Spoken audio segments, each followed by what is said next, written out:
We are going live and we are live. So We over are to you. live. Yeah. All right. Hail cheaters. Welcome to the Always Cheating Podcast. My name is Josh L. I'm here with Brandon K. Brandon K., how are you? Last name redacted. Yeah, We'll reveal why. exactly. I've been on Yeah. the run this international I break. should have just said Josh X and Brandon X. Really kept it's totally wide open.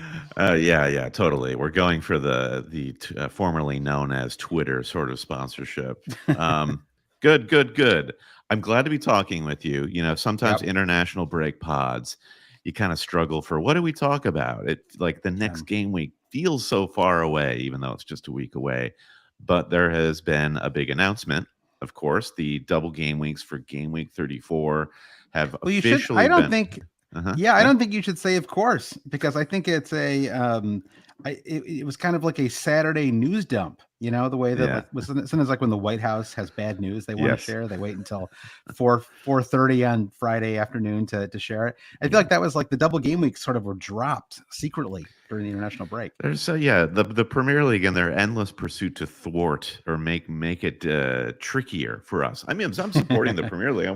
Wearing my summer series Ooh, T-shirt, which that's you can right. check us out if you're listening on the podcast feed. Of course, go find us on YouTube where you can see what I'm wearing.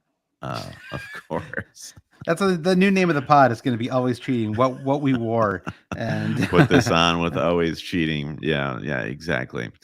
Cool. How are you, Josh? I mean, so yeah. this news of the double game weeks kind of reinvigorated you and your fantasy brain Yeah. because we've Well, I been sort think of locked in on March Madness and college yeah. basketball for like the last 4 days. That's true. Although my beloved Michigan State, our beloved Michigan State Spartans are Yeah, already out of it. So, now I we'll can move take the on to one win. It was a respectable exactly showing. No one thought they'd beat respectable. UNC. So Exactly. Nice, yeah, respectable showing.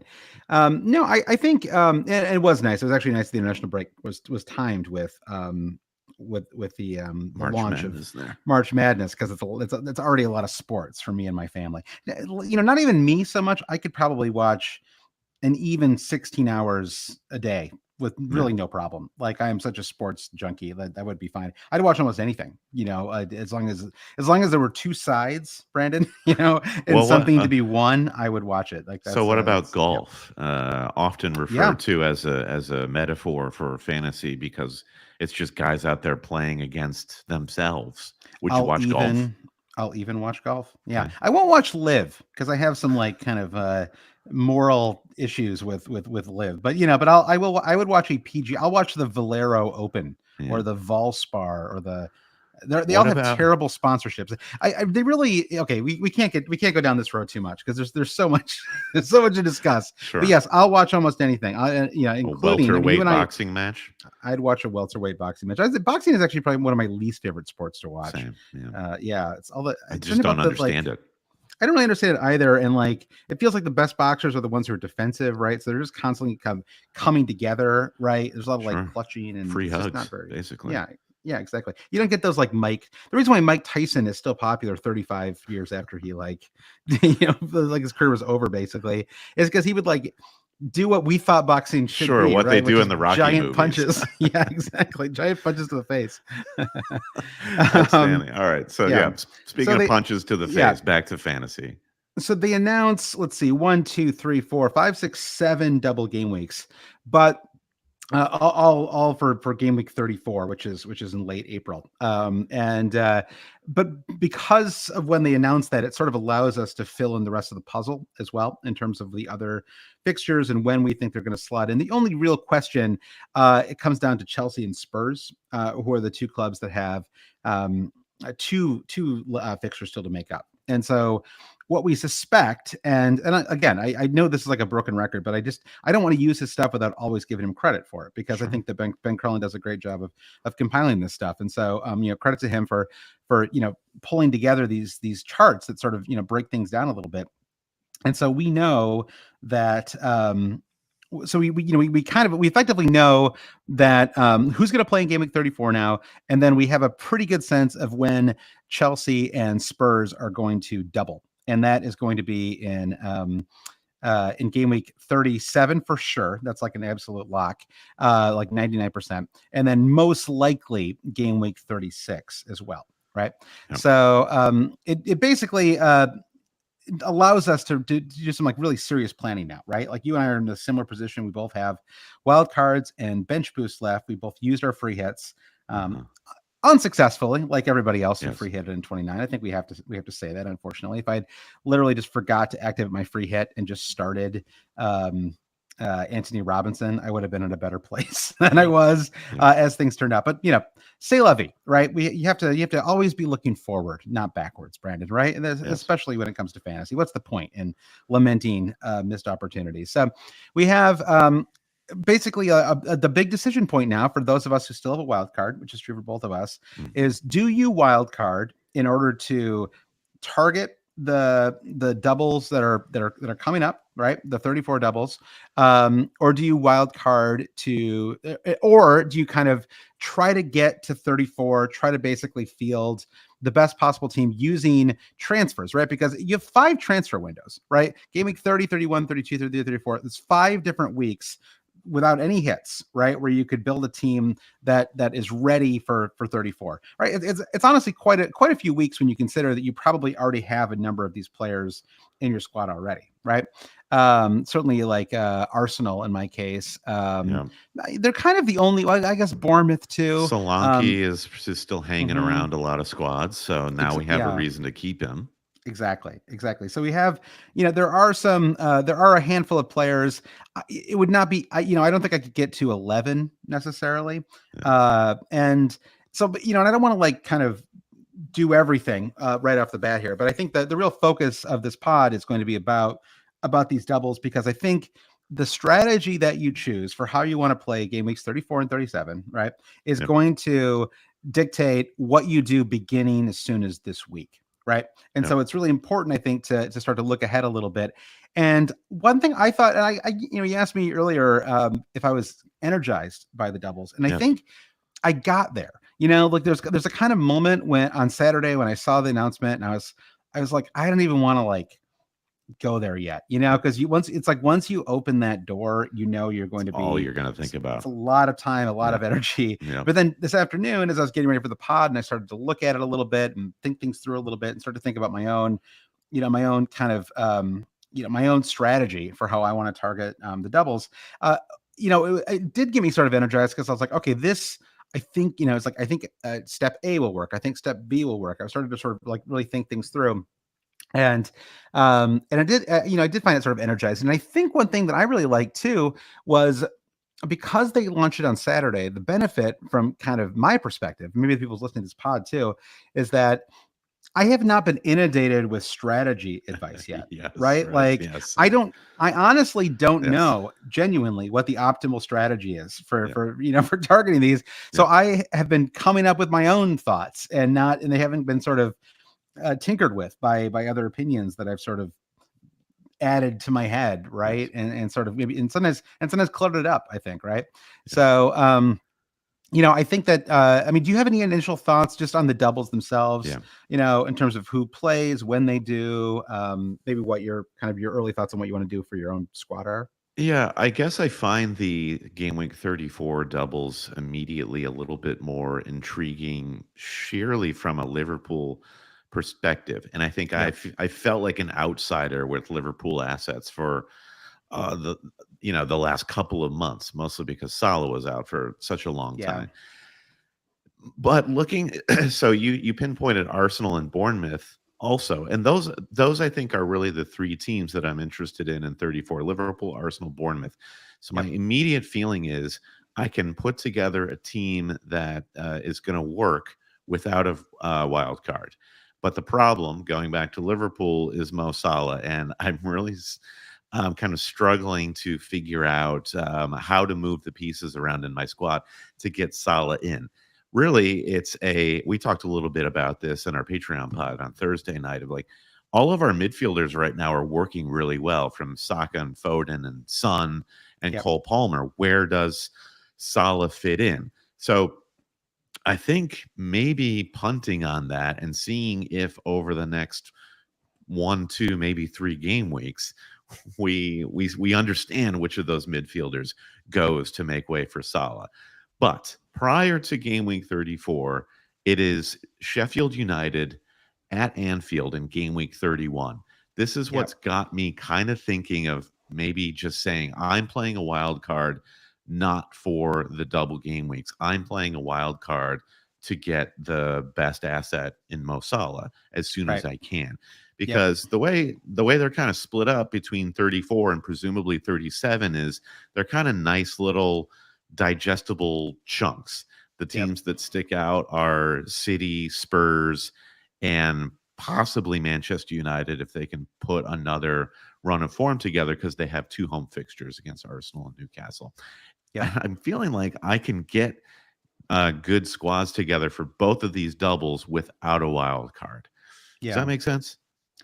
Yeah. I think it's my first thought is that people who save their free hit are in an incredible spot right now when it comes to game week 37. I think that it really would be awesome to have a free hit for 37 now. And yeah, I mean, it was just a gamble. I know I said I wasn't going to look backwards, but I think I don't disagree. Like it didn't work out. Like, so be it, right? Like there's a version of this free hit where we end up on 52 points apiece, right? And James Madison gets a goal and an assist and whatever, a handful of other things like go great. And we're sort of in a different spot than we are. Unfortunately it went almost literally as bad as it possibly could, right? Like to a comical degree. And not just like, oh, we loaded up on Luton player, but like literally like every single team that played outside of Fulham, honestly, who we probably, underrated. But I said on this pod, Josh, that game week is going to come down to what version of Fulham shows up against Spurs, and I was correct. It just turned out we didn't really go in the right direction with that prediction. So we're going to do, obviously we're kind of just jumping right into it here, but I want to do 2 things on this pod. Okay. Actually 3 things. The first is, how much time do we have? Yeah, exactly. Yeah. We'll see how this goes. The first is I want to talk about general kind of chip strategy, which we're already doing a little bit. The second one is I want to talk about wild card players that I would target, right? Like I think a lot of people are ultimately, and I guess maybe I'm putting the cart before the horse here, but I think a lot of people are ultimately getting into wild carding in the lead up to 34, right? If not this week, the next week or very soon. And so I want to talk about the players that I would be targeting if I wild carded. And spoiler alert, there's a very good chance I do that over the next couple of weeks. So I want to talk about that. So chips, wild card strategy, and then I don't want to make the mistake of ignoring the game week in front of us, which is sometimes what happens when you have a big double that's announced. So once we sort of talk through things a little bit, we're going to talk about game week 30 and look ahead to the transfers and fixtures and captains, because it's actually quite a tricky week for the captaincy, I think, right? I mean, especially if you don't wild card, right? If you wild card and you bring in Salah, sure, probably the easy captain pick there. But if you don't, then I think you have a lot of options, right? Cole Palmer at home to Burnley. You have Son at home to Luton Town, right? Like just to name a couple. Or you could just go with Holland, right? I mean, a player who is kind of always a good pick. All the good guys are playing at home except for Arsenal who are away at the Etihad. Watkins, Solanke even. So yeah, this is really, I think it's a great differential week if you want to try to use the armband to get ahead. I think so too, because and Arsenal are arguably the best defense in the league, right? And so that obviously diminishes Holland's appeal a little bit as well, right? So that's kind of the game plan for this pod. So my thinking right now is I sort of 2 things. One is I think I'm probably going to go ahead and wild card. Most likely, I think in game week 31 instead of game week 30.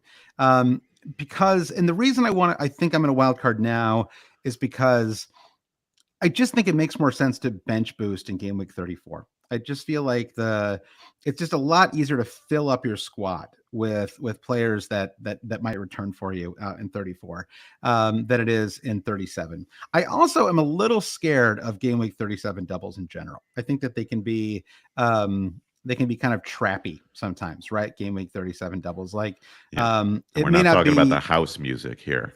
Yeah, we're not talking about house, but like I think like Man City almost certainly going to be in the title race still. I mean, maybe by 37 it's decided, Yep. in their favor or someone else's favor, but most likely I would expect at least two of the three teams that are competing to still be there, right, coming Yep. down the stretch.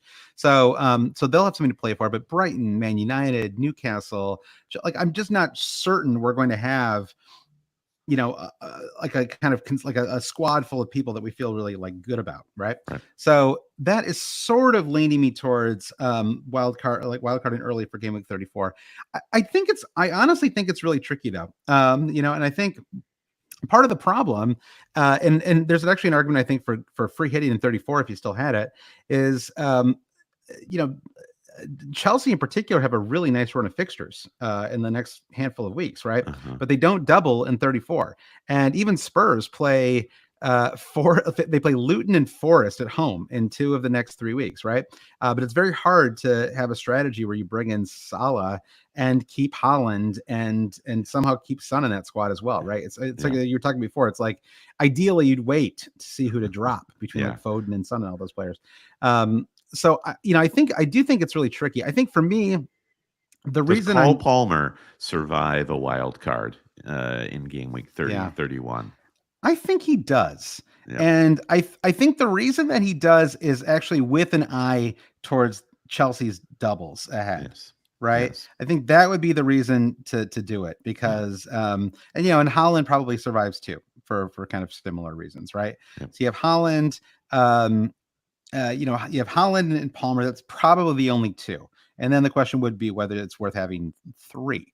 Like maybe you could make an argument. The part of the problem is that if you're bench boosting in 34, Chelsea play away to Arsenal, which is Yeah. so it turns someone like Malo Gusto into Yeah. a kind of less than ideal option, right, for a bench boost, and Yeah. like he'd be your weakest link almost certainly, right, on a 34 bench boost. But so maybe if it's like Son, I think Son is a really tricky one. I think all of Well, the Spurs defenders are Spurs tricky. blanking in game week 34 kind of resolves the Salah issue in a Right, way right, where right. Son just becomes Salah on a wild card or a free transfer Yep, if you can do it. And I think that's yep, worth looking at. yep. So I feel like that starts to make things a little easier as you size up 34. Yeah.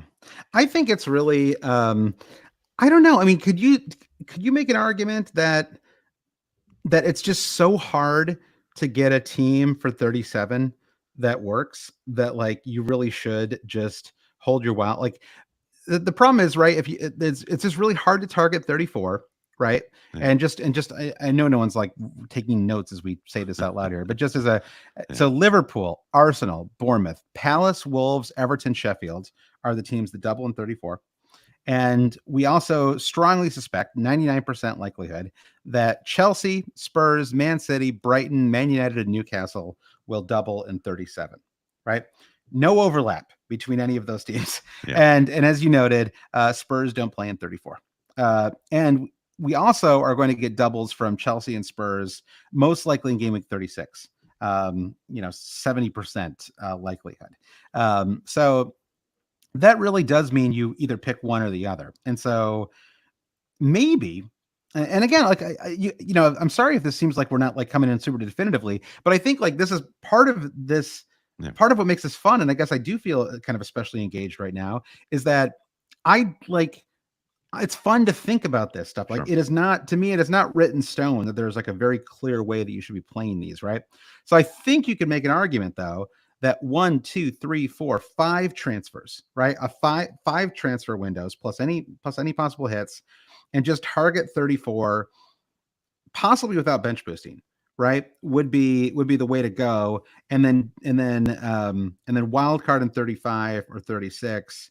And then with a mind towards bench boosting in 37, there is like an argument for that, I Yep. think, right? Yes. And it basically comes down to the depth of the teams that double, right? Yeah. In those fixtures. And also, if you double in 35 and 36, it's a lot easier to have 4 or 5 players from Chelsea and Spurs, which you really Yeah. can't do. Right. With That's just scary transfers. because of the Spurs blank in 34. It becomes scary to drop Son for that Yeah. week, knowing, almost certainly need to have him back for Yeah. 35 or potentially 36 whenever the first Spurs double happens. Yeah. So the wild card after 34 just leaves you of that Yep. responsibility, and you don't have to plan for that. So a free transferring Sun out ahead of 34. And I mean, I think that's kind of like what I'm trying to solve is Yep. Sun out, Salah in, done. And then I'll just kind of like build a 34 squad Yeah. organically through hits and free transfers, then wild card in 35 to Yep. just blow it out for the home stretch, load up on Spurs and Chelsea, etc. Yeah. Um, Wow. So we might have both just talked ourselves into a 35 or 36 wild card here. Yeah, maybe. I mean, my first impulse is your first impulse, though. We should say is the wild card in 31. The first game week after an international break is just always kind of a mess, and Yeah. it's harder to predict. I don't really have an appetite to wild card right now heading into game week 30. So Yep. let's get our legs back, check it out, wild card into 31, get myself set. That's like where I am at right now. But yes, Yep. we have just built a very good case for wild card 35. So who are the best teams that don't double in 34? You have Man City. They play away to Brighton. So I think even if I were going all in on the doubles, I think I would most likely still have Holland. Um, yeah, I mean, it's Manchester just United have the plum fixture hosting Sheffield United. So yeah. this is, I'm not looking for opportunities to bring Manchester United players in, but that could be it. Yep. I just think it's tricky because yeah, I mean, yeah, that is true, honestly. I mean, yeah, it's not a They've great got way to Burnley right Chelsea, after home to that, Liverpool. also Yeah. at home, followed by the double, which is two. It's like this Manchester United run starting in 34. Home Sheffield Yep. United, home Burnley, away Crystal Palace, and then a double with two home fixtures. Granted, they're not the best fixtures with Arsenal and Newcastle, but there you have it. It's almost like Manchester United they're gonna be talked about a lot, I think, down the home Yeah, stretch. which we have barely done Yeah. so far. This Now, I'm not this looking like forward to and it. not since game week Yeah. 8 or something like Yeah. that. So yeah, I think there's I think you can go either way. I think the real question is whether you're sort of okay not going all in on the double in 37, right? Because Mhm. if you go for the double in 34 and you don't have a free hit, right, which is the case for not everybody listening, but it's the case for me and you, and so I guess that's kind of on our mind primarily. I Yeah. think if you have the free hit, it just makes sense to just go ahead and I think the bench was I don't know. I mean, maybe it just sort of again it depends a little bit on I just like you got to look at like the quality of the doubles. There's Yeah. like there's a lot to Yeah. consider. I mean, the problem is once you get past Liverpool, Arsenal, and arguably Bournemouth, it's not a great like No. I guess I mean Wolves are home twice, which is They can that's score, appealing. you know. They can score for sure. I think that for me personally, I have two Arsenal players and I have one Bournemouth player. Right, so I have a total of three players across the 7 squads that double. I mean, effectively it's 6, right? Because I'm not going to be worrying about Sheffield, but they do double in 34 as well, right? So I have 5 transfers without hits, right? So, and that's assuming no injuries. So that means I could get to 4, 5, 6, 7, 8. Let's say that I keep Holland, right? Yep. Then that gets me to 9. And so then I'm maybe looking at like maybe 1 hit for 34, Yeah. something like that. And so that would get me to like 10, effectively 9 plus Holland and plus Yeah. one other singler. So I think I think it could work. It's just I don't know. Yeah, I just think it's really tricky. I hate having no Liverpool players is really part of the Yeah. problem. And the appeal of wild carding right now is that you could immediately get 3, right? Jump Yeah. right from 0 to 3, whether you do it in 30 or 31. Yeah, I agree with you. Liverpool really is the thing, and would I be that excited to? I mean, the main reason to wild card after the 34 double is so you could triple on Chelsea and Spurs, who are two kind of schizophrenic teams at the moment, where Yeah. Liverpool is very bankable. that That's team. true. Yeah. Why am I so excited to double up on Chelsea and Spurs? And Yeah. I just tripled up on Spurs for a total of 5 points. I Yeah. guess 7 because I captained Son. Right. But okay, so here's the case for bench boost. Another way to look at the bench boost in 34 is we mentioned keeping Cole Palmer, keeping Holland. You're going to end up if everybody else apart from these guys are doublers in your team, you're bench boosting to get single gains from some of the best assets in the fantasy game, being Palmer and Holland. So I think a bench boost by that logic feels great. You're either bench boosting some marginal doubler guys from Wolves, good, Yep. or Yep. you're effectively bench boosting to get Holland and Cole Palmer into the mix, Right. which is honestly good Right. defensively because they're high Right. ownership. Yep. So the bench boost in 34, I think, is less a just lay out 15 doublers. It's more, I don't know, just It's a mix of double players that play twice, blended with good quality players you'd want to start regardless of fixture. right, exactly. Yeah, yeah, that makes sense. All right, well let's talk a little bit more about just kind of general thoughts here, like depending on what you still have, available to you. So I think if you're just like very clean and simple, if you have a bench boost left, 34 or 37, those are the 2 weeks Yeah. that you want to target. As far as wild card goes, if you still have that, then wild card between 30 and 33, in which case you bench boost in 34 most likely. Yeah, that's an interesting. Like, is there a way to wild card and then bench? I don't. Wild card in 34. So, No. Oh well, okay. I guess you could do that. But I was thinking, could you wild card early and yet in target 34, but actually still bench boost in 37? Like I don't that is an interesting thought. Okay. All right. We're It's covering every possible. possible tactic here. I Exactly. like it. That Yeah. is so. Yeah. It's. I guess there might be a way to do that. Basically, like you're basically wild carding so that you have Salah, right? That feels Yep. like the most Yep. important part Yep. of it. And Yep. then Yep. otherwise, you sort of maybe want the bench depth. I mean, we're going to talk about players to target on a wild cover 34, like I don't wild cover 34 in mind. But there are certain spots like with goalkeepers where you're like, well, maybe I prefer to have. Ugh, I don't even really know. I mean, Onana. Can we go back there again, Brandon? Do we want to go back there again? Onana's interesting. There was a chart that popped up in my Twitter feed of goalkeepers in the Premier League who have prevented the most XG. Basically, who are the best defensive goalkeepers in terms of shot stopping in the league? And Onana was top of that chart.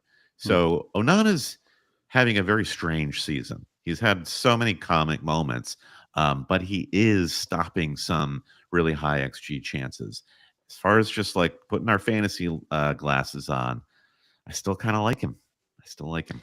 Yeah, I can't, this whole squad. It's hard for me to like Yeah, tabula rasa them, right? I Like it's agree. maybe I'm not even sure we should, given that their poor returns have capsized both of our fantasy seasons in the first like 10 weeks or so. Yes. Mhm. Anyway, sorry. So you most likely, if you're going to wild card the next handful of weeks, you're going to bench boost in 34. If or at least even if you don't bench boost, just sort of wild card with 34 in mind, or you wait until 34 is over, in which case you wild card in 35 or 36, and then you get ready for 37.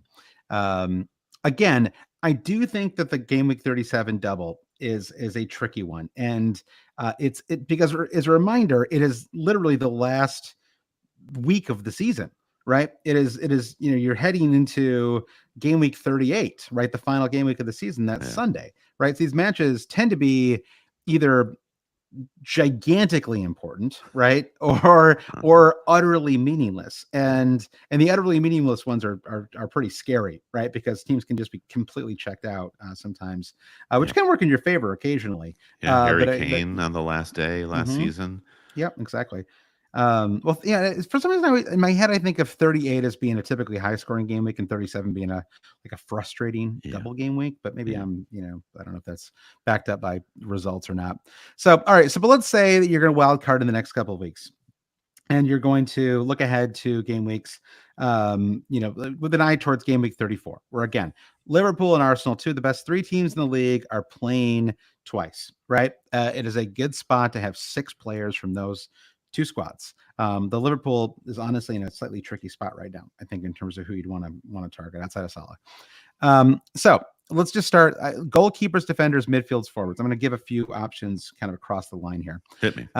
Yeah. So goalkeepers, I think you've got a couple of different options. Now, David Raya, I think, is one cheap way to get a third Arsenal player into your squad. Jordan Pickford is, again, he's a little bit like in the Onana category where he's actually been quite good recently, but we all sort of think of him as like the guy who couldn't keep a clean sheet the first 10 weeks of the season or so. And then you have Neto as well, who obviously has had kind of a tough run in the double game week, but still I think generally is considered a quality keeper, and even their defense it's considered to be a pretty high quality defense. Or at least it was, maybe until a little bit of slippage of late. I think that I would slip Jose Sa in there for Wolves. I think I may have misspoke. Maybe Sa actually was higher than Onana in that defensive goalkeeper rating chart. He's had one of those seasons, and he's been not talked about at all. And I think Arsenal with Raya, maybe you want triple Arsenal elsewhere on the pitch, and just Sa gives you just a goalkeeper on a team where you're not going to be excited to triple up on them. Yeah, I think that makes sense, and I think you kind of hit on one thing I was thinking about too, which is that the problem with Raya is that it means no Odegaard. I think most importantly, right? He's kind of the hardest one to have if you because almost everybody already has Saka. Almost everybody probably has at least one Arsenal defender, if not two, right? So if you bring in Raya, it sort of closes the door on having a more attacking asset for the double. And all the defenders on Arsenal, even Saliba and Quivior, Ben White as well, just picking up a lot of attacking returns. And Raya is kind of just like the lowest hanging fruit there. I think the other player I'll just throw in there is Johnstone, and obviously no one's ever super excited about having Palace players outside of maybe Eze, but they play home at twice in 34, and he's 4.4 million. And I think that as we start to put these teams together for 34, we're quickly going to just run out of money, right? This is just a classic problem during these. When you wild card and you want to build that kind of optimal team. So he is a cheap asset, and I actually think just because goalkeepers are such a source of endless frustration for us, the fact that Jose Sa is 5 million, right, and that David Raya is also 5 million, if not even a little more than that, it's like just get the 4.5 million guys, right? Just get Johnstone at 4.4 million, and true. Speaking, your boy Anand is only 4.8, Brandon. So there you go. I'll take it. Yeah. Pickford's at 4.6. Neto's actually up to 4.7. I think some people bought him ahead of the double in 28. So I honestly think Pickford, Johnstone, such a boring combination, but again, only cost you 9 million, and they both play twice in 34. Everton also are home twice. I mean, the problem with Wolves and Everton is that they both had to play an Arsenal or Liverpool squad, right? That would I guess be the appeal of Johnstone, is that Palace play West Ham and Newcastle. So slightly better. I mean, Newcastle, who knows what they're going to look like by the time 34 rolls around. Who knows if Eddie Howe will still be there, Brandon, by the time 34 rolls around. I think he survives till the summer, and then he goes. I think he goes. And then Big Sam comes back, right? Absolutely. All right. Tiki taka. Exactly. Back to basics. Some like old long ball is back. All right, and then defenders, a little more straightforward. I grouped these into tiers, right? So you have the Arsenal and Liverpool defender tier. The Liverpool defender tier is a very tricky thing, right? Because you have Trent, who is an awesome player, an amazing fantasy asset, has been injured seemingly all of this season, right? Just a constant problem. Expected back. I guess he actually started more than I realized. I'm looking at his numbers right now, but he costs 8.5 million. He's really, really hard to bring into your squad, right? If you want to hold on to Holland, for example. So I think a lot of us are going to end up with someone like Virgil van Dijk, just kind of because it's a little easier to get there with him. I think Robbo would be the other one. But again, another player who I would worry a little bit about whether he starts twice in the double, right? Robbo, yes, totally. Yeah, Klopp has been rotating quite a bit in the fullbacks, and he's got reliable backup with the youth players coming up. I Yeah, mean, the defensive option we didn't mention in the goalkeeper section was Kelleher, and then right, it kind of it's awkward timing where Allison is currently by Ben Dinnery projected to maybe be back from injury right between game week 33 and game week 34. So right. it feels like an unnecessary sort of Yep, self-own to bring in Kelleher, and he just I doesn't play agree. a minute in the double in 34. Um, but anyway, yeah. So I'm just kind of like adding fuel to this fire of the Liverpool defense is just total chaos. Yeah. So then you have to convince yourself that Van Dyke is worth the cost to bring him in. Yeah, 6.5. I think he probably is. A little bit of goal threat. Probably the outside of a Liverpool defender, the best. It's just tricky. It is very tricky for sure. I think that just one more thing on Robertson, because it's obviously tempting to try to like make an argument for him, but he has played in the last 7 matches for Liverpool, right? In those 7 matches, he has only started twice. Actually, I think he started 3 times, and they got subbed off in the 59th minute in one of those starts. So three Mhm. starts in 7, subbed on the 59th minute, 29 minutes in the Man City match, 22 in the Luton match, 32 in the Arsenal match, and 21 in the Chelsea match. So, right, even against top opposition, they're not rushing him back. They're still Yeah. treating him very carefully. So, I think there's just a little too much, too much on the left back spot to even consider him. And if Trent comes back soon, then he's obviously in the conversation. But I don't think we'll know until probably game week 33 or 34, right? Yeah. Like it may actually be 34 itself when we find out.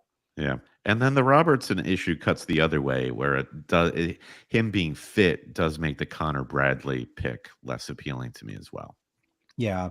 Yeah. And you just almost can't go Bradley, right? Because I mean, Trent isn't, unless Trent is just out, the real, and again, I don't wish this on him, but like, a setback for Trent would really be helpful here, Brandon. Yeah.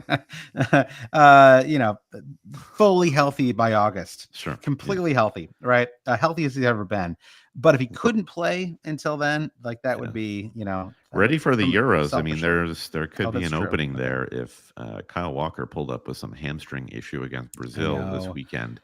I know. We had a question from somebody on the Discord from Leisure Rules about which injuries we had to be concerned about, and my initial thought was basically none of the international break injuries. Like, I don't think there's like a single one that I trust. Right? Like Yeah. we may find more out later, but it's like it Yeah. was all of them. Right? Holland and Cole Saka. Palmer and Saka and like you just the rundown. Hmm. I mean, maybe Walker was a slightly riskier option, but it just seems in general like, Potentially, he didn't look yeah, like an excruciating pain coming off the pitch. It looked like that could be very preventative, but right, who knows? Who knows?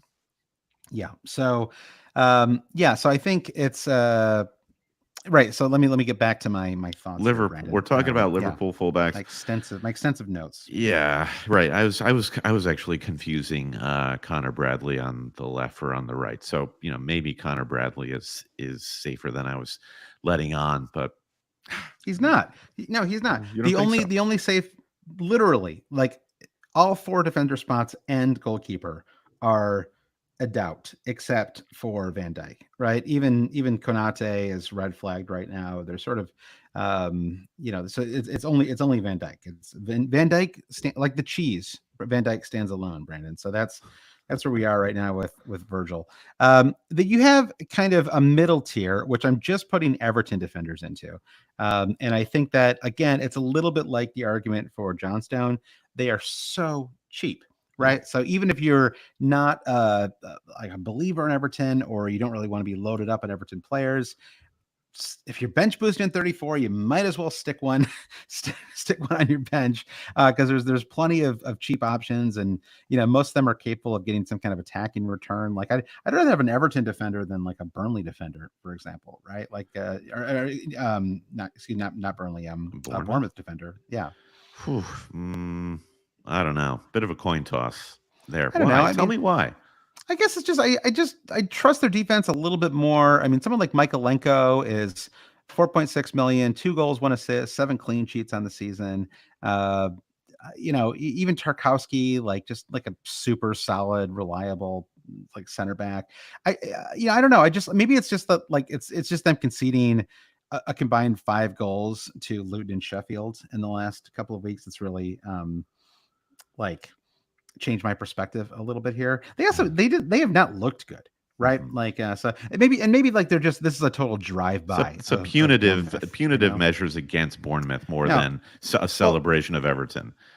well, yes, that is true. But I mean, if you're on a wild card, you may have to decide whether to keep your Bournemouth players or bring in an Everton player. And I'm just saying, I Yes. personally just partially because of Deitch's style, partially because I think there's a little more attacking potential from them. I mean, Zabarni getting a goal is incredible, but like that's just a total fluke, right? Like that is Senesi not will be really. fit Yeah, again, most likely by 34. I think he'll be a popular yeah, Bournemouth that's true. pick, That's and true. he's got Yeah, incredible attacking output. that's true. Bournemouth do play away twice, whereas Everton are home twice too. That's maybe the more kind of like Hmm. cold and rational Sure, angle as well. I get that. Uh, and then we get to our bottom tier where your beloved Bournemouth defenders can be found, Brandon. Uh, Hey guys. well, you have Wolves defenders who are somehow even more disappointing than Bournemouth defenders, right? It's remarkable. I mean, Yeah. I think the 8 Nori dream. I've lived it, Brandon. We've all lived it. It's a dangerous game. Yeah. He remarkably has double-digit returns in 2 of his last 3 matches, but I still am terrified to have him in my squad. 8 Nori is like a dream that you have a dream that, maybe it's sort of like provocative in nature, and then you wake up and you're like, what I would give to be able to fall back asleep and get back right to where I was in that really Uh, fun that's dream. the, that's the But worst if you can't feeling. do it, you can't That do it. And I that's like know. 8 Nuri is Once your that dream. brain. Have you ever woken up from a dream and then fallen back into that dream? Have you ever actually had that happen to I you I before? I don't think I ever have now. I think it happened once, and it was Mhm. incredible. It was like I think I might have been sick though, so maybe I might have been lucid dreaming or something. But Sure, it yeah. was like I remember it was like the whole night I was sort of drifting out of one dream. It was Uh-huh, really I should have interesting. written it. What I need is a dream journal, Brandon. Yes, you do. And Yes. yeah, and you've been telling me this for a long time, and maybe now I'll finally go I've ahead and been buy that saying for a journal. long time, Always Cheating would be made better if there was a dedicated section in every episode where we just talk about our dreams. Like a little our Freudian corner. So you've got Kilman and I suppose 8 Nuri is the kind of high upside. Who knows what you're going to get pick? Yeah. It's just like they're just dangerous picks, right? Because Yeah. like the problem, it's like Kirkez, right? Who everybody, ourselves included, were like, maybe Kirkez is the high upside. Why don't you go for it? Kind of Yeah. pick. He plays 45 minutes, stinks, gets subbed off, doesn't even play the next match, right? So it's these this is how I feel about 8 Nori. He's not like, you look at 8 Nori's starts over the course of the season, and it's a very inconsistent picture, right? Yeah. Yeah. Picture. So Yeah. um, then the other defenders are Palace, and I know you had you found joy, as they say, Brandon, with Palace defenders. I know you really enjoyed having who was it? Who Mark did you have? Was Gahey. it you Yeah. had Mark Gahey? Yeah. Well, thankfully he's got a knee injury with an unknown return date, so Gahey won't trouble you anymore this season. I can't fall back asleep into that nightmare. Yep. No, Joachim Anderson was all over Kings of the Game Week on Always Cheating earlier It's this true. season, It's true. and that was the curse of the king. Heavy is the head that wears the Yeah. crown, Yeah. because Anderson and that defense dropped off the map after Yeah. we did that His Kings of the hair Game Week. looks incredible on his profile Yeah. picture on the fantasy site. It's like rarely do you see like that's like a studio level hair. Like it's incredible. He could do like a shampoo commercial. It's Yeah, remarkable. he was paying attention when they said this picture day is on this day, and Joachim was like, "I'm Yes. putting that in the calendar." I'm ready. I'm ready. Yeah. I know they do 2 picture days at my kid's school, and it's Uh-huh. like it's one too many. Like the second one, no one does it. You do the one in this fall, the spring picture day. It's like we gotta get out of here. It's like the school year has gone Sure. on long enough. So I think, yeah, but I suppose Tyreek Mitchell has had some moments so far this season. I suppose Anderson would be the kind of safest pick, though. 2 goals, 2 assists, 6 clean sheets on the season. Um, and again, they play home twice, so maybe slightly more. The idea of being doubled up, though, with Palace defenders, it No. feels No. like honestly, it's arguably too many, but it's Yeah. certainly most likely one too many, but they are cheap. So, they have to be part of the conversation. The midfield is a little easier, I think. You have a top tier, Salah, Saka, and Odegaard. And again, just a refresher, because we've been talking for so long here, Brandon, is these are players I would be targeting on a wild card if I was looking towards game week 34. So the top tier, Salah and Saka, of course, right? Saka, not only does he double, but he's just been, incredible form. Again, another one of these players that has a minor minor Illness, I injury. think it was. Was it So just illness? Okay, yes, I yeah, believe so. So that's just as very so mild he's as fine. far as Yeah, injury news goes. yeah. And then Odegaard, who didn't work out for me, but has worked out for others so far this season. I am going to tabula rasa him though, Brandon. Blank slate with me and Martin Odegaard. Okay, I'm willing to get hurt again with sure. Martin Odegaard. Okay, the muscular injury, says Dinnery on Saka, but Okay. who knows? Who knows? Yeah, I'm with you on Odegaard. I think that he's just a fun player to own too, because he's so Yep. fun to watch and so Yeah. involved in the attack. And Arsenal do a lot of attacking, Yep. and whatever I can do, like Saka and Salah, they can be very frustrating as good as they are when they're just like pinned to the touchline and they're just Yep. like so wide. Odegaard, it is so fun to have a fantasy asset who is so central. Yep. Yeah, so I see a good opportunity there. Again, it goes back to who are you going to drop to have to pick up again? I think Foden and That's Son obviously loses out in 34, and I think Foden is just going to fall away I over the next know. few weeks. It's a shame because he's been great too, Yep. and they play. Man City play three home matches in the next 4. Again, it would be an argument for waiting to bring him in if you're going to until 34, right? And just stick with what you've got. I do think just increasingly, I'm sort of the opinion that I want to wait until 31 before I kind of lock in. Hmm. If I whether I choose to wild card in 31 or whether I choose to wild card in 35. I don't think I'm going to do it this week. Man City Arsenal. It's like, okay, well, I don't really want to be tripled up, but it's like it's already it's a little messy. And Yeah. so I think, and we haven't even gotten to what I think is a really tricky question, which is Ollie Watkins. But just to finish the thought on midfielders a little bit, so you have the kind of top tier. Salah is an obvious one. Saka and Odegaard, kind of a middle tier as well, where you have Diaz, who has been kind of the one consistent Liverpool option Yep. outside of Salah when Salah's been available and healthy. And then I think Eze has to get thrown in there as well. Yep. Again, Palace have those 2 home matches in 34, and he's even cheaper than I realized. I didn't know that Eze was only 6 million. You can actually, it's a great enabler price, right? If you're looking for like a 4th mid or something like that. Yeah. What about Elise though? Michael Elise, who on his day is as good as Eze, and he's got to be cheaper than Eze even. And it looks like he's set to be back maybe this coming game week, coming back from whatever Hamstring injury. whatever Yeah. thing he had going on. Of course, like every time Elise recently has come back from injury, he immediately gets injured again. Yeah. So that I wouldn't want to be bringing Elise in around game week 30, 31, just to Yeah. hope that he It's stays fit to crazy. 34. Yeah, exactly. I'm glad you like, it's good to like introduce the various because Yeah. it's like when in 20 and 22, like kind of before he got injured again, he had a 15-point return and a 16-point return. Yeah, Right. So incredible. Yeah. there is a lot of potential there, but yeah, just probably a little too risky. Certainly not a player I'd bring in if I was wildcarding in game week 30.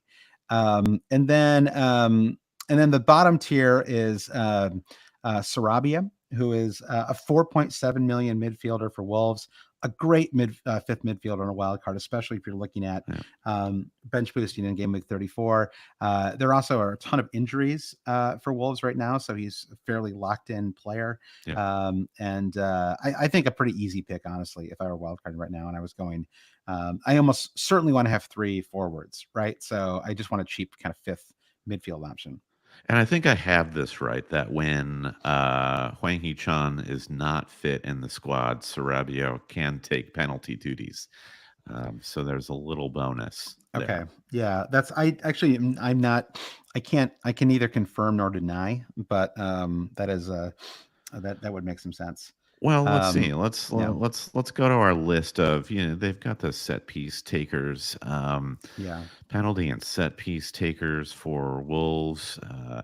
You've got Huang, Mateus Cunha, and then Sarabia is third in the pecking order. Okay. So there's a chance. Yep. We got a chance.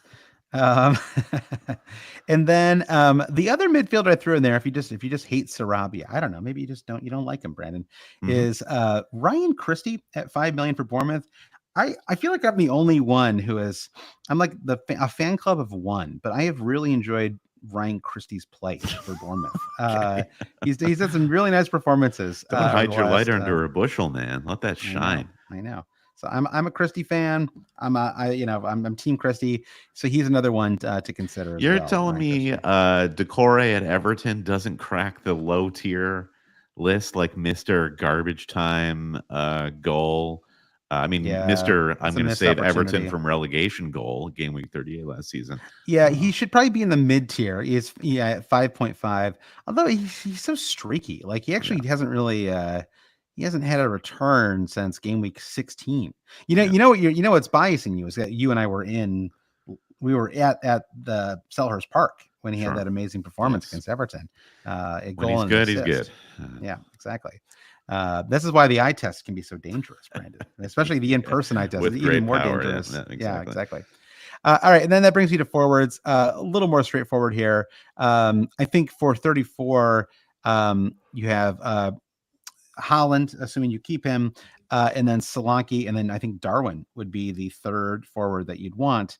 And if you and I are kind of both the opinion that we hold Holland, especially if you're wild carding and you're going to need as many players from these doublers for 36, 37, it makes sense to hold him for that reason as well, along with the fact that he's just a perennially good option to have in fantasy. Plays tons of minutes and as you know, he's the he's the primary goal scorer and arguably the best team in the Premier League, right? So there's Yeah. not a and we don't have to we like barely ever talk about him because he's such a fixture in fantasy, right? But I think the question is Ollie Watkins and what we do with Watkins, because Watkins does turn into Darwin very easily. Watkins does not double in 34, does not double in 37.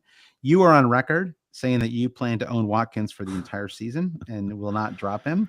But I think Yeah, your hold faith me is to going to that. be tested. And also, as amazing as he's been, he has blanked in the last 2 fixtures. Yeah. Now, again, that's doesn't hold a candle to his amazing performances this year, but so he's got he's not completely automatic.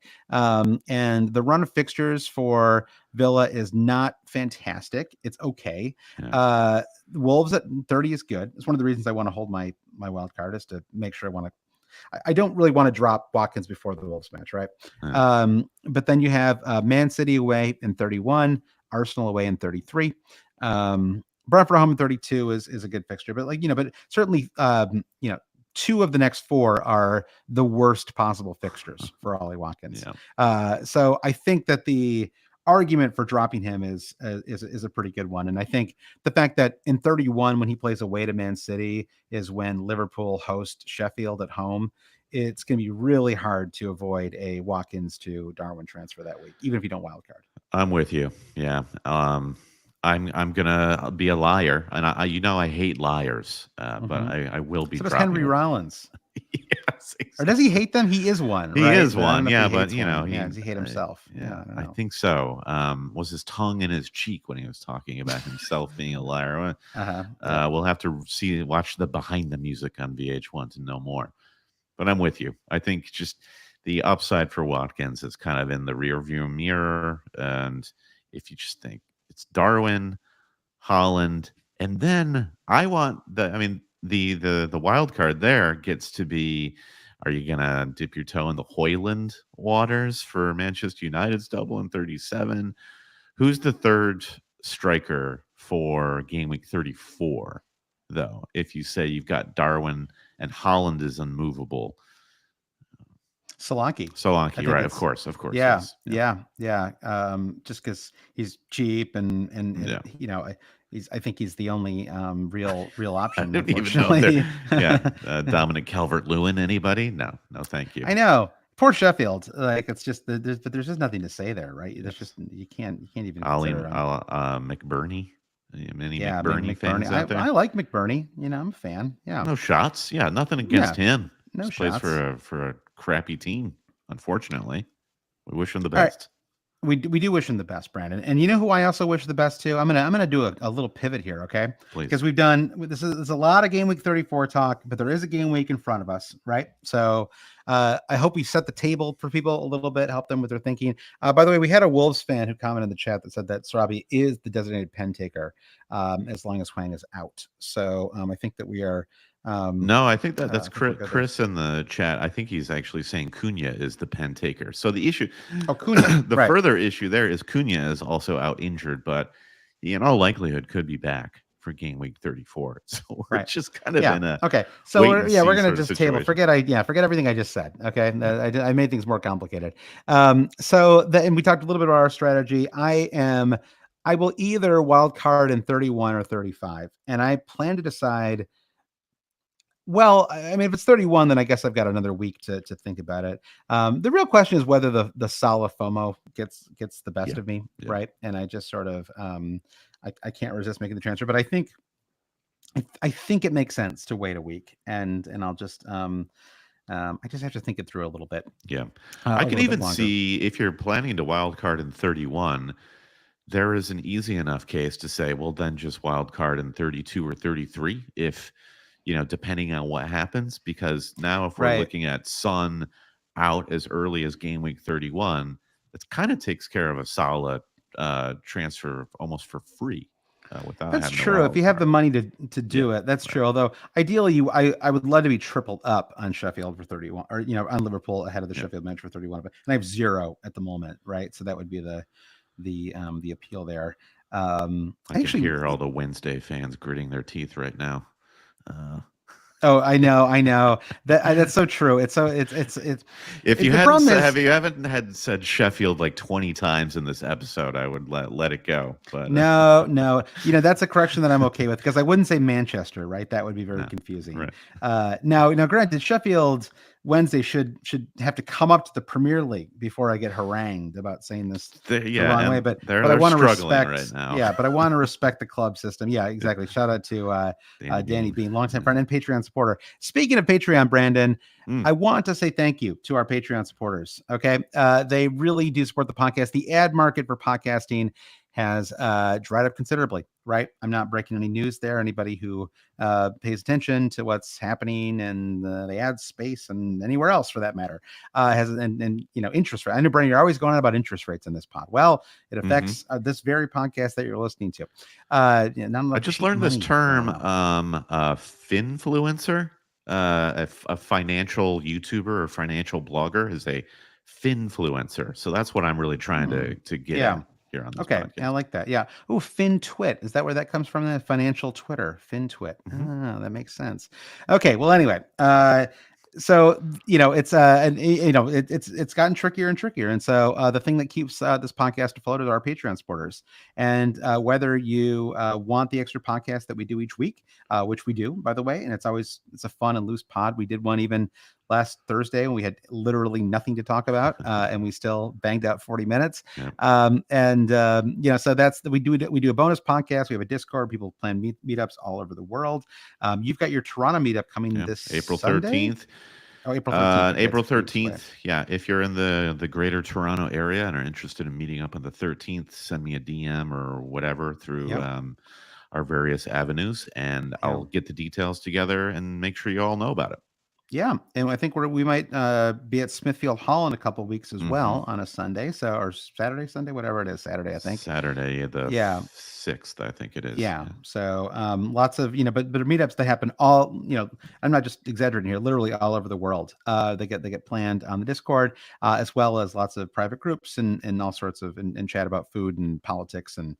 Do we have a politics channel? I wouldn't dare dip my toe in there, Brandon. Too dangerous, but we might have Uh, one. I don't know. we have a But non we FPL topics channel, Yeah, so there we maybe go. Yeah, put your exactly. opinions But in there. yeah, but there's all kinds of fun stuff depending on what your taste may be, food and music and gambling and Yeah. all kinds of stuff. So you can go to patreon.com/always cheating to support the pod. And if you don't win any of that stuff, if you just like the pod and you want to say thank you, you can also go to patreon.com, always cheating to just say thank you with even the lowest pledge level is is an amazing level of support. It really does add up. So but thank you to everyone who does support the podcast, Brandon. So let's close out the pod though by looking at game week 30, the one right in front of us. It is what I like to call what do I like to call this kind of game week, Brandon? This is a classic, an FPL FPL classic. I can classic. hear That's the exactly right. can of FPL being cracked in a Yeah. refreshing way right now. Classic. And I guess they have still not changed the clocks, which is wonderful. So that means that we get an 8:30 start, Yeah. 11 o'clock matches, and then they have two bonus matches for us, Brandon, on Saturday. Yay. A 1:30 prime meridian and a 4 p.m. Okay, so there's all sorts of matches that happen on Saturday. So a truly jam-packed day of footy, Brandon. Yes. And then Sunday, two great matches as well. You have or at least one. You have Liverpool host Brighton, and then you have Man City hosting Arsenal. And Man City Arsenal is a tremendous match, an incredibly important match, Yes. possibly the most important match of the season. Despite, I mean, Liverpool Man City was also a terrific match, but I think every week that you inch closer to the end of the season, when these top three teams play each other, it just takes on even more resonance, right? And so I think it was the draw with between Liverpool and City that kind of put everything in Arsenal's hands. If they win this game, and then they win out, which in all likelihood is not going to happen, but we'll see. But it is in their hands, which is great. Their destiny, if you're an Arsenal fan. Yeah, exactly, Mr. Destiny, Brandon. It's a great move from the early '90s. Charts that shows you what could happen if you follow these different paths. It's pre sliding doors. It was a real early. Early on. I watched Gwyneth Paltrow on Hot Ones this week. She was pretty good. Talked a little too much about Goop for my liking. Yeah, I know this is exactly. Sliding doors did come up. Yeah. I mean, listen, you just mentioned it here on this podcast, so I think whatever she did worked, right? It's like yeah. So anyway, got a lot of matches on Saturday and Sunday. I am really excited about Saturday. I actually got to make sure I clear out the schedule now because this is amazing. And then I just realized and Sunday's also Easter, Brandon. So what a great way to spend Easter with the Premier League. So the options right now, I'm going to I will share my squad for game week for game week 30 with you, Brandon, and we can talk a little bit about whether a wild card makes sense or something else. I don't know. So right now, I'm kind of ignoring all of the flags because again, I don't trust any of them. I'll believe it when I see it. So the problem for me is that my defense is the problem is that my defense is a problem. And I have, let's see, 1.3 million in the bank, which is not enough. I don't even think to move. I'm just actually a little short to even move Ake to Virgil van Dijk, right? And so I'm gonna kind of Stupinan as well, right? Stupinan plays away to Liverpool. I want to do everything possible to avoid starting him. Very little chance. Well, actually, Jamal Lascelles might actually start now, right? With the Botman is out for the season. He's out for 6 months with his ACL surgery. Yeah, so maybe I have stumbled into. Although a double up with Newcastle, just what a terrifying thought. It's not been fun. But is this a squad where you look at it and think Josh has to wild card as soon as possible? I look at the squad and think basically fine, right? Turn Ake into a slightly more fun player right? Yeah. Maybe if I decide that I'm going to, I could actually just hold my transfer, which I think would be an acceptable idea here, and just start Ake and see if I get Yeah. something from him. I'd probably move Gabriel over a Stupinan. I'm actually going to do that right as we're talking here.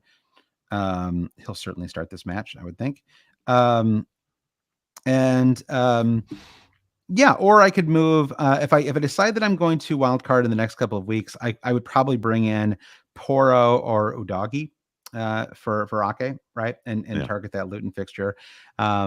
Or I could go a Stupinan to like a I don't know, maybe like well, there's kind of no reason to hold on to Ake in that case, right? But maybe I would hold regardless. I could look at like a Malo Gusto would be another option, I Mm-hmm. think, right, for the Burnley fixture.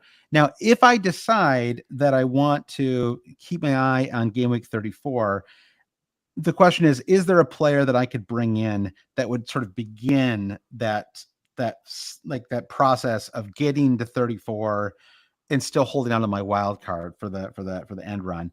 And if I can't afford Virgil van Dijk, and I don't want an Arsenal player, right? Because they play away to Man City. That leaves me looking at a Bournemouth defender, which would be hilarious. It's time to get Um, Mikalenko, like you've always wanted. yeah, yeah. Well, honestly, maybe, right? I mean, that would be an option. I think I mean the other option the options just aren't great, right? Like outside of Liverpool, it'd be Arsenal. I mean, I guess I could, if I really decided I was just gonna like throw my hat over the fence and just commit myself to not wild carding in the lead up to 34, I could just take a -4 right now, right? And just kind of like start the process Yeah. and just bring in Virgil van Dijk and then maybe get him by I don't know. I guess I could downgrade Gordon to Sarabia, right? And just do that right now. So that would be one other option too. Gordon was interesting watch in the England Brazil match. He was probably like England's best player. Honestly, Jude Bellingham didn't have a particular great match. I mean, England as a whole didn't play super well, but I was Yeah. impressed with Gordon. He looked great. Ollie Yeah, I Watkins like Gordon. held the line pretty well too, but Certainly happy to keep him, but you know, still, yeah, it's yeah, like playing at Wembley in a friendly is different than playing for an absolutely sputtering Newcastle. So yep, I'm not trying to yep, talk you out of selling Gordon. yeah. So this is the squad for maybe you could make an argument for Areola over Dubravka just because Dubravka's been kind of disappointing and maybe West Ham are just as likely to keep a clean sheet, Yeah. or maybe they're both going to score anyway, and so you might as well have Areola to differentiate from Lascelles a little bit. Maybe he gets more saves or something like that. But Yeah, I I think think, this way is like higher risk, higher reward with the double. sure. If Newcastle Yep. can somehow keep a clean sheet, that's incredible for you. Yeah. The more conservative approach is just diversify the portfolio and Yeah. start Areola.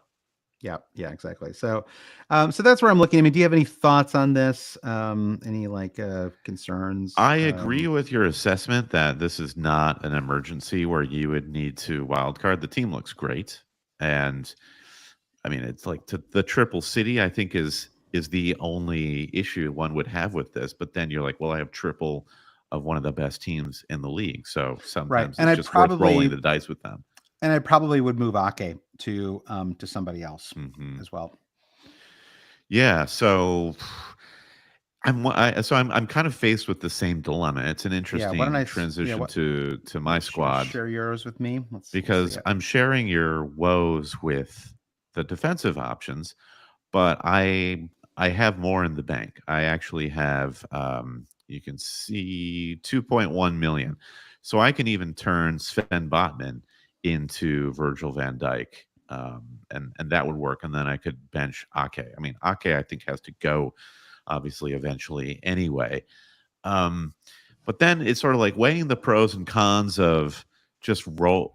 Is it better to just roll the transfer and then have two to possibly avoid wild carding next week? Um, and to spend that extra money that I have in the bank on a defender when I've been talking this whole episode about trying to turn Heung-min Son into Mo Salah, and I'm going to need every penny. So 2.1 plus. Let's see what's my sell on value for Sun right now. It's no, I'm on the wrong page. Doesn't matter, but you get what I'm Yeah, I don't know saying. what's going. Yeah, yeah. You led me down a. I don't know what You get what I'm saying. I chaos. don't Yeah, do I want to try to get instant gratification and spend all my savings on a defender like Van Dyke and forego that plan of trying to turn Son into Salah. That's what I'm afraid of. So that would be the argument for rolling or just turning Sven Botman into another 4.5 I player into forgot an you and I are like the Everton. only two people who still have Ake. It's so hilarious in your Yeah. team, and yeah. So your defense feels like a problem. Yeah, That it's a major definitely, problem. Yeah, and Cabore can't really be relied upon for any returns either. I yeah, mean, Pau Torres coming back and being fit, thank God, and I hope he stays yeah, that way, is a miracle for me at the yeah. moment.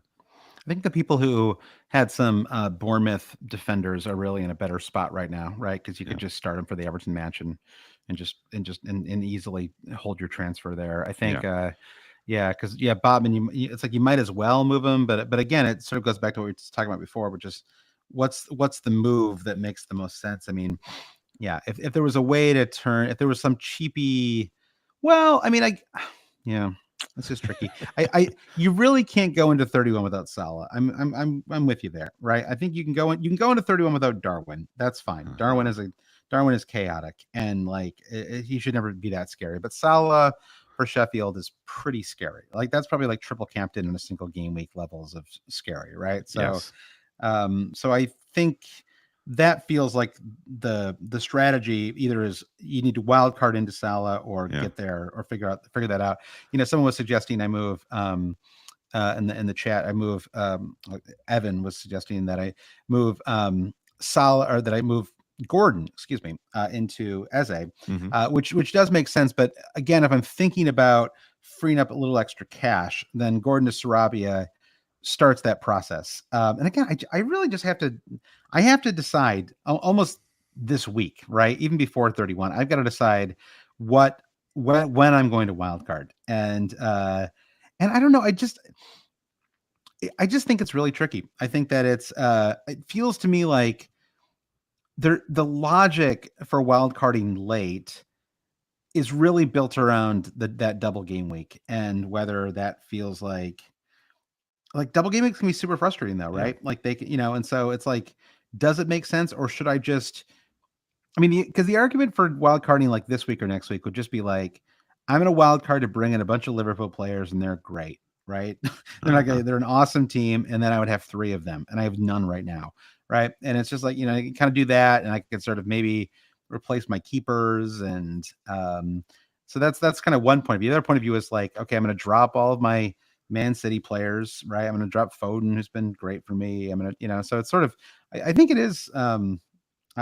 It's just I don't know, like I don't know, I don't think we should be on this pod necessarily um suggesting a clear path, right? I Yeah, think we can outline some options and people can figure it out for themselves, whatever makes yeah, the most sense. But I think for me, I see two paths that both of which make sense, right? yeah, And it feels like it's almost like a coin flip which one is better. And I'm just going to decide in the next couple of days. But I think maybe holding my transfer is honestly the way to go because it just gives me maximum flexibility. I could still wild card in 31 if I wanted to, but it also just gives me the option to really figure out what I want to do over the next handful of weeks. no, yeah. I watch your strategy with great interest as a podcast partner, and if it would be interesting if you rolled and then wild carded, because then that would be two free transfers that you have flushed down the toilet Blown.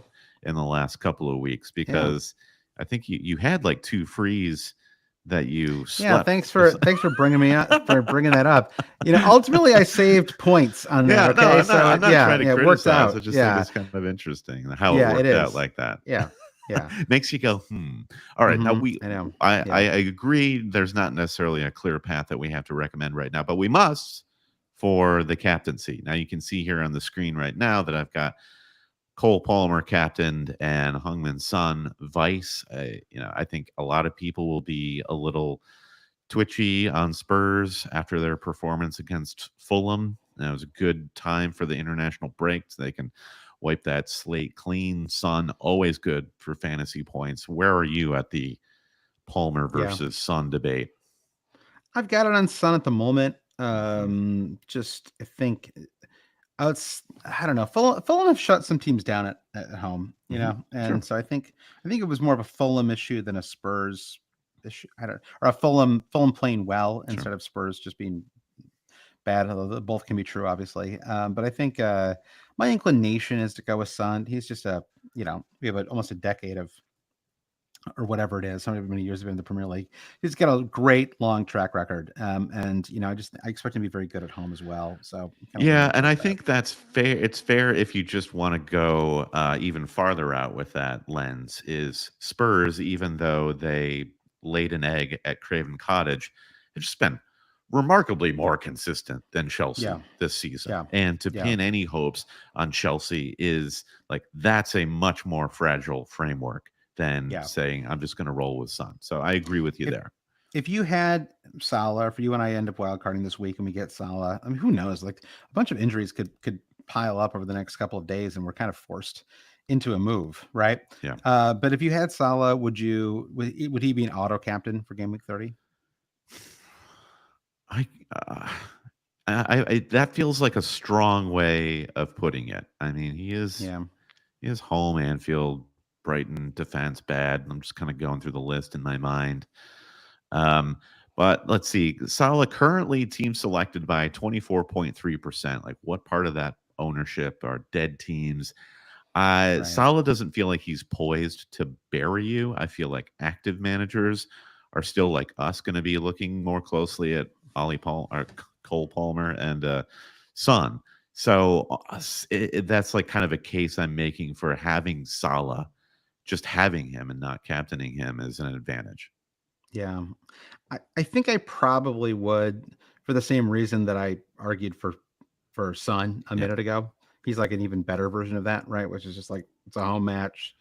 He's super consistent, yeah, I think, but I don't know that he's worth blowing up your team to get, right? Like yeah. he's not such a runaway captain like he will be next week that you have to tear up your squad to fit him in. I think that I guess I would go go Salah, Son, Palmer. That would be my top three, and I guess I'd make Holland the fourth just because he's Holland.